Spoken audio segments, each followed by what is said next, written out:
हिंदी व्याकरण के 50 महत्वपूर्ण प्रश्न प्रतियोगी परीक्षाओं के लिए महत्वपूर्ण क्वेश्चन आंसर।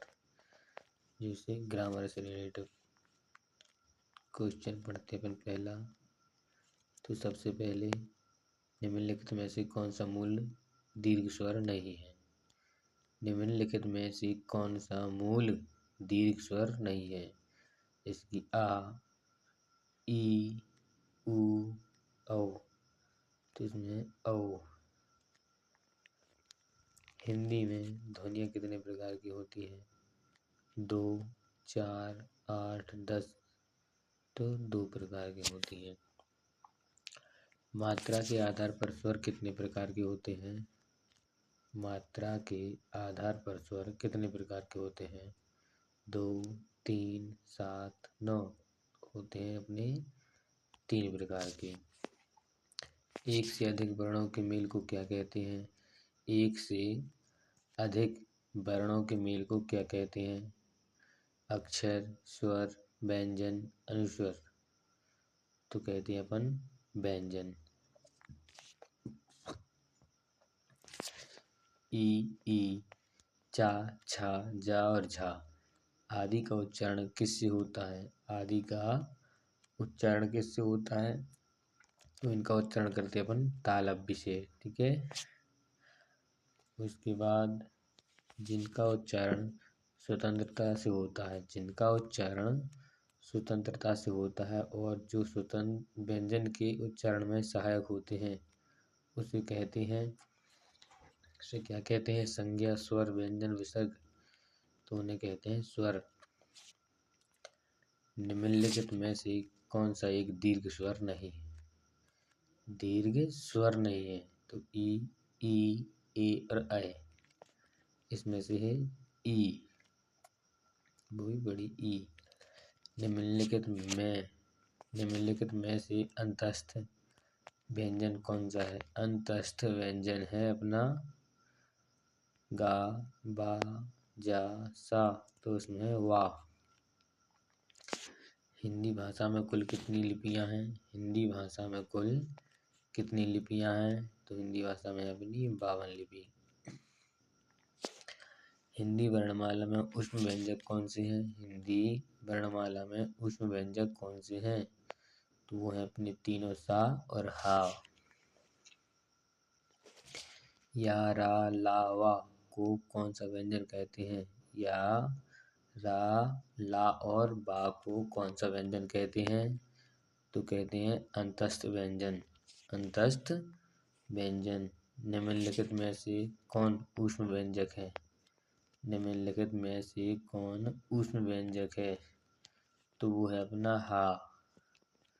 ऊष्म व्यंजक कौन सा है। हा। जब एक ही ध्वनि का द्वित जो जाए तो क्या कहलाता है। वो कहलाता है युग्म ध्वनियाँ। अनुस्वर किसका कार्य करता है। अनुस्वर किसका कार्य करता है। तो अनुस्वर करता है पंचम वर्ण का। ऐसी बिंदी होती है ना, वो पंचम वर्ण का। ए, ऐ वर्ण क्या कहलाते हैं। ए और ऐ वर्ण क्या कहलाते हैं। तो ये कहलाते हैं अपने कंठ तालव्य। क्या कहलाते हैं।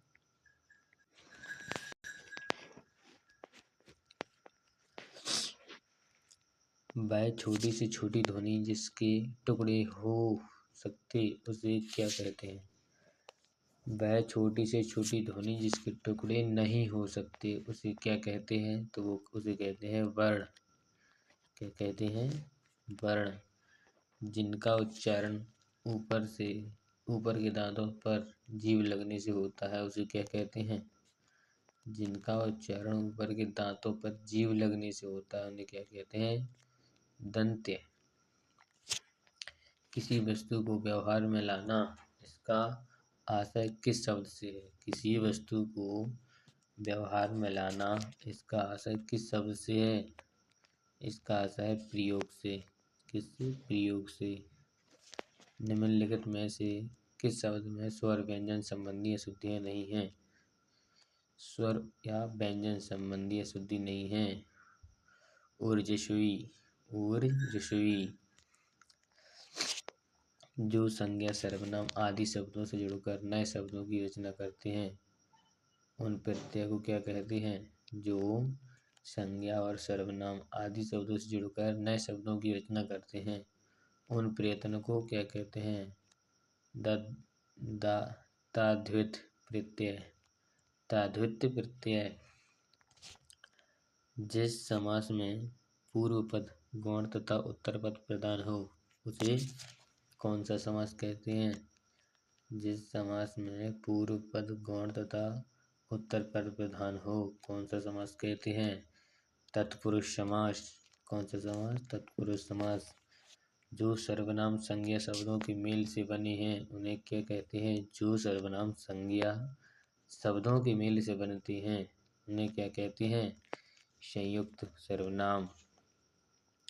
जिस क्रिया से संचालित व्यापार का फल कर्ता को छोड़कर कर्म पर पड़ता है उसे कौन सी क्रिया कहते हैं?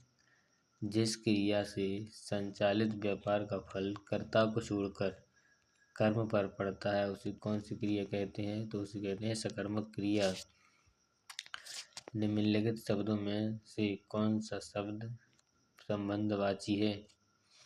निम्नलिखित शब्दों में से कौन सा शब्द संबंधवाची है? तो वो है अपना देवीय। क्या है? देवीय। क्रिया के जिस रूप से क्रिया निष्पाद के समय का ज्ञान हो उसे क्या कहते हैं? क्रिया के जिस रूप से क्रिया निष्पाद के समय का ज्ञान हो उसे क्या कहते हैं? उसे कहते हैं काल।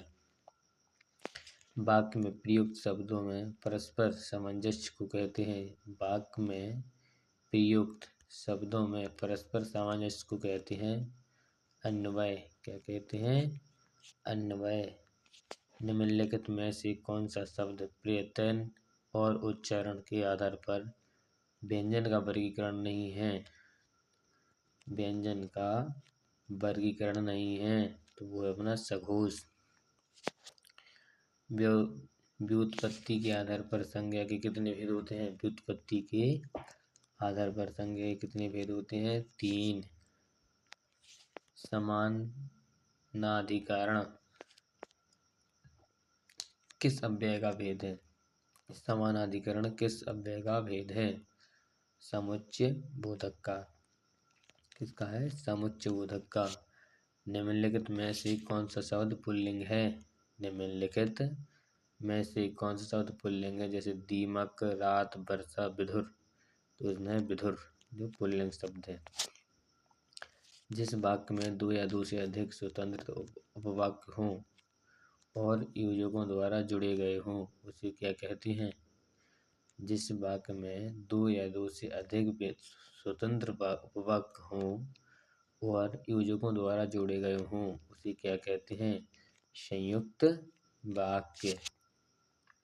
बोली का क्षेत्र जब थोड़ा विकसित हो जाता है, बोली का क्षेत्र जब थोड़ा विकसित हो जाता है और उसमें साहित्य की रचना होने पर वह क्या बन जाता है? साहित्य की रचना होने पर वह उपभाषा बन जाता है। तो इसका आंसर क्या है? उपभाषा। जिन ध्वनियों की गणना ना स्वर में की जाती है ना व्यंजन में उसे क्या कहते हैं? जिन ध्वनियों की गणना ना ही स्वर में की जाती है और ना ही व्यंजन में तो उनको कहते हैं आयग्वाह। क्या कहते हैं? आयग्वाह। स्वर तंत्रियों के आधार पर व्यंजनों को कितने वर्गों में बांटा जाता है? स्वर तंत्रियों के आधार पर व्यंजनों को कितने वर्गों में बांटा जाता है? तो वर्गों में बांटा जाता है 2। भाववाचक संज्ञा कितने प्रकार के शब्दों में से बनती है? भाववाचक संज्ञा कितने प्रकार के शब्दों से बनती है? तो वह बनती है 5 प्रकार के। कितने प्रकार के? 5। वर्णमाला में स्पर्श व्यंजनों की संख्या कितनी है? वर्णमाला में स्पर्श व्यंजनों की संख्या 25। स्वर ए ऐ का उच्चारण स्थान कौन सा है? स्वर ए ऐ का उच्चारण स्थान है अपना कंठ और तालव्य। किस स्वर के उच्चारण में दीर्घ स्वर से सभी अधिक समय लगता है? किस स्वर के उच्चारण में दीर्घ स्वर से सभी अधिक समय लगता है? नहीं, तो वो है अपना प्लुप्त स्वर। किस व्यंजन का उच्चारण स्थान तालव्य है? किस व्यंजन का उच्चारण स्थान तालव्य है? गा, झा, ना और पा। तो झा का। भाषा की सार्थक लघुत्तम इकाई किसे माना जाता है? भाषा की सार्थक लघुत्तम इकाई किसे माना जाता है? तो लघुत्तम इकाई होती है अपनी शब्द। स्वर संधि कितने प्रकार की होती है? स्वर संधि कितने प्रकार की होती हैं? तो होती है अपनी 5 प्रकार की। चौपाई के प्रत्येक चरण में कितनी मात्रा होती है? चौपाई के प्रत्येक चरण में कितनी मात्रा होती है? 16 मात्रा होती है। छंद कितने प्रकार के होते हैं? छंद कितने प्रकार के होते हैं? तो 3 प्रकार के होते हैं। निम्नलिखित में से कौन सा वार्णक छंद है? निम्नलिखित में से कौन सा वार्णक छंद है? इसमें दोहा, चौपाई, सवैया या रोला? तो रोला ना, सवैया है, सॉरी। छंद पढ़ते समय आने वाली विराम को क्या कहते हैं? छंद पढ़ते समय आने वाले विराम को क्या कहते हैं? यति, गति, तुक या गण। तो उसे कहते हैं यति। छप्पाई किस प्रकार का छंद है? छप्पाई किस प्रकार का छंद है? तो वो है अपना विषम छंद। कौन सा? विषम। किस छंद का प्रथम और अंतिम शब्द एक सा होता है? कुंडलियाँ, रोला, दोहा, सोरठा। तो कुंडलियों का। किस शब्द का प्रथम और अंतिम शब्द एक जैसा होता है? तो कुंडलियों का। उपमेय में कलिप्त उपमान की संभावना को कहते हैं? उपमेय में कलिप्त उपमान की संभावना को कहते हैं उत्प्रेक्षा। उपमान और उपमेय का अभेद क्या कहलाता है? उपमान और उपमेय का अभेद क्या कहलाता है? कहलाता है रूपक। मुख्य रूप से समास कितने प्रकार के होते हैं? मुख्य रूप से समास कितने प्रकार के होते हैं? तो समास होते हैं अपने 6 प्रकार के। समास 6 प्रकार के होते हैं।